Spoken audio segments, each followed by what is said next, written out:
What is up, my dashing dudes and darling dames? I am the Hans TV, and welcome back to the only subreddit that shows you that some people have never worked a day in their lives. It's r/TalesFromRetail. Our first post for today comes from Caitlin Preachit. There's a gate for a reason. I was on a piece of lift equipment today packing out a couple of bays, which happened to be the last two bays of the aisle for me. The machine was about a foot away from the gate, and I was facing the opposite way. I hear the gate chain rattling, and next thing I know, a woman comes in walking in the aisle. She never acknowledged me or said anything, and starts to reach right under where the machine is raised. So I look at her and said, "You know there's a gate there for a reason." She finally just looked at me like I was an idiot, so I continued and said, "I can't have you in the aisle while I'm on this, which is why it's blocked off. But if you give me about 30 seconds, I can come down and you can get what you need." She didn't like that, and she shouts, "You didn't have to be a freaking dick about it," and leaves the aisle, slamming the gate as hard as she could. I can hear her going off about how I was a freaking dick to whomever she was with and how rude I was. I moved forward a couple of bays and came down, but she never came in the aisle, so I guess she left. In my 3 years of working with this company and 8 years working in general, no customer has ever called me that. I'm not even mad that she said that. I feel it's more like a badge of honor than something that's supposed to offend me, honestly. I'm just appalled at how stupid people can be, even though I should know by now. Just like I told her, there's literally a gate for a reason. So why would you go in the aisle with a machine a foot away, 10 feet in the air? If I hadn't heard the gate, I easily could have backed into her since I wasn't facing that way, or dropped something on accident. So I don't know why she had to get so defensive about it. OP, people like that usually aren't used to people calling them out on their BS, and they get defensive because they've never been called out and they don't know how to react. Our next post comes from Momzawa. Lady doesn't understand that I can't access warehouse systems from the store to give her a refund. This is gonna be long and kind of ranty, so I'm sorry in advance. My company offers an online ship to you option, and it's fulfilled by various locations around the country instead of our main distribution center. I happen to work in one of these locations, and so we ship items to customers quite often. The shipping label has the DC's address on it, so customers can't contact stores to complain about anything but have to go through customer service. This lady ordered an item and we shipped to her in June. She apparently decided it was taking too long and bought a different model locally.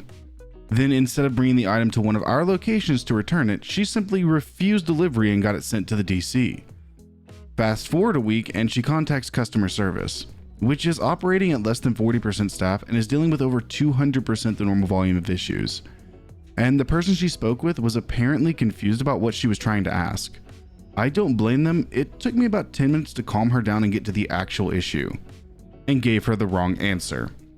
But she badgered him enough that he ended up giving her our location as having shipped the item, and she called us. Enter me. I figured out what she was asking and explained that once the item leaves our store, we have nothing to do with it. We have no tracking, no way to find it, no way to see the status of the order. I reassured her that while our support department is swamped and running on a 2-week backlog, I would escalate our problem to the department admin of ship to home. And I did. And then I spoke with that admin on the phone and explained the situation and asked her to contact the customer when she had more information. Fast forward 3 days and the customer sends my store an email asking for an update and tracking on the package, which I had explained I couldn't get. I explained, and she asked for contact information for whoever I'd emailed and shipped to home since they hadn't contacted her. I sent another email and CC'd her and explained that it was the extent of what I could do. My store is not involved in any way except for sending out product. Figured that would be the end of it on my end. Wrong. For the next week, up to and including today, we have received emails and phone calls from this woman asking us for updates of the issue and stating that she's been checking her credit account every day and hasn't seen a refund yet. And I've repeatedly informed her that while I would love to help her, there is literally nothing I can do at all. And then today's email came in with a somewhat politely worded demand that I refund her directly, since corporate can't seem to get it done in a timely manner. I responded with pretty much the same thing I'd been sending her, that added on that it wasn't possible for me to refund her from my store as the product was returned to a different location. She responded to clarify that she doesn't want my store to refund her, she wants the DC to refund her. She just wants me to process it and simply wouldn't listen when I tried to explain that I couldn't do that. I finally just forwarded the chain of emails to order management and asked them to have someone contact her about it and tell her to stop calling us. I've been trying to figure out a customer service friendly way to tell her the world doesn't revolve around her $80 refund and she can shut up and wait like everyone else. In these situations, I wish that at some point you could just be like, look, you didn't do it the right way. We can't do anything. Get over it. You messed up. But no, you have to be all, oh yeah, we'll get you your refund. No, don't worry about it. People are so stupid. Our final post for today comes from Blue Pineapple Burb. Customers don't read signs. I'm currently working in a store as a cashier, where we sell furniture and stuff for your house. All you need to furniture your home, basically. It's a big chain, so a lot of things are the same throughout the chain worldwide. Most of our customers are nice, understanding, and friendly. We do have rude customers and a lot of misunderstandings, but the customer that annoys me the most are those who don't read our signs and then complain about us not being clear about things. Most of our big furniture, shelves, dressers, beds, etc. are packed in flat boxes to minimize the fill space. Not all comes in one package, but in more boxes. We have big signs telling the customer that the furniture comes in 2 or more boxes and you have to have box 1 and 2 or more. Each box will have a big number in a yellow square, so you know if you have all of them. Normally the customer understands me when I tell them they need another box to complete the furniture. This one didn't understand for some reason, and I'm still wondering if I was unclear in my communication.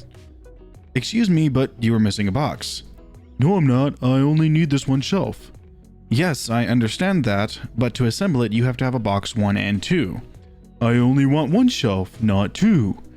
This shelf comes in 2 boxes. You won't be able to assemble it if you don't have both boxes. This is only half a shelf. You don't get it. I only need 1 shelf. Don't try and sell me more than I need. I do understand 1 shelf only. What I'm trying to say is that you only have half a shelf there and you need 1 more box, which contains the other half to have 1 shelf. I only want 1. Are you deaf? She knows that. You need 2 boxes to get 1 shelf, as she keeps telling you. Look at the huge square number. It says 2. You need a other box with a huge square saying 1. That's why you have 1 shelf. It also says on the sign just above the boxes. Oh, so I need 2 boxes to have 1 shelf? Why didn't you say so? I tried to, but it seemed you didn't understand my way of explaining it. Now you can pay and let your cart stay here while going down and get box 1. Also, we currently have changed our politic, so you aren't allowed to leave the store at the entrance but have to use the exit.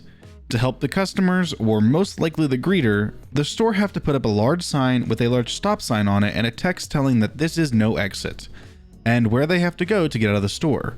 Customers walks right past it. Doesn't seem to register it's there. It's the cashier's job to be a greeter now and then. I stop so many customers on their way through the entrance. Most look so confused, but turn around and use the exit. Then we have those who try arguing with me. Excuse me, but you can't get out here. You have to use the exit. But my car is down there. Points at the parking lot indicating their car is close to the entrance. And you can get to the parking lot from the exit too. Can't I just go through here? No, as you can read on the sign, this is no longer a probable exit. Turns around and goes to the exit, glancing at the sign. Excuse me, but you can't go out here. You have to use the exit. But I'm pregnant. You still have to use the exit. Store policy. Come on, I'm parking just near here. Even so, we're talking about 200 meters difference between here and your car when you use the exit. Turns around and headed to the exit. She didn't look like she was unable to walk 200 extra meters. Excuse me, but you can't get out here. You have to use the exit. But I have to get down to the parking lot under the store with these carts. There's an elevator at the exit bigger than this one, and it goes to both parking lots. Turns and heads to the exit. As if I would lead them towards an exit where they can't get down to the parking lot. I'm still trying to figure out how to help these customers without getting into an argument about things. I mean, how do you help people like them? OP, people are entitled, and whenever something doesn't fit their way of life, they will figure out how to make it fit that. And whenever it doesn't, they will get angry because it's not what they want to be. This is a safety concern, therefore they had to do it. But if it wasn't, they probably would have yelled at you for no reason. Well, alright, my dashing dudes and darling dames, that is going to do it for today's episode of r/Tales from Retail. I hope you liked the stories, and if you did, I'm going to link them in the description as always. And if you liked the video, subscribe, share, drop a like, and a comment down below with what you'd like to see me read next. A humongous thank you to everyone who is subscribing to the channel and making this community bigger. I cannot wait to see where this next year takes us. I love each and every one of you, but with that being said, I will see you in the next video.